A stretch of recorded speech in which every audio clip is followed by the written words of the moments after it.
Let's get ready with me for my class party. Assalamualaikum, welcome back to my channel Dancing Message from Emiko. আমি teeth brush করে নিলাম, দেন আমি ফেসটা wash করে নিলাম, পর আমি ময়শ্চারাইজার ক্রিম মেখে ফেললাম।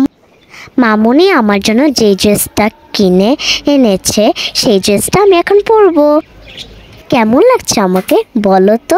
ফুল ড্রেসটা লাস্টে দেখতে পারবো। দেন মামুনি আমাকে হেয়ারস্টাইলটা করে দিল এবং আমার ব্লেজারটা পরে দিল। দেন আমি আমার ম্যাচিং ওয়াচটা পরে নিলাম। দেন মাই সুইট রিং, আমার খুব পছন্দ এই রিংটা, এটা আমি পরে নিলাম। Last my shoes. This is my look. Today I am very happy because অনেক দিন ধরে ওয়েট করছিলাম এই দিনটার জন্য। ও, লিপ গ্লসটা তো দেওয়া হয়নি। কেমন লাগছে বলো তো? কিউট না? আজকে আমার লুকটা ছিল জাপানিজ গার্ল। লাস্টলি আমি আমার হ্যালো কিটি ব্যাগটা ক্যারি করে ফেললাম। Finally I am ready to go to my class party. আজকে আমার ক্লাস পার্টির লুকটা কেমন লেগেছে আপনাদের? অবশ্যই কমেন্টে জানাবেন। ভালো থাকবেন সবাই। আল্লাহ হাফেজ। Bye bye.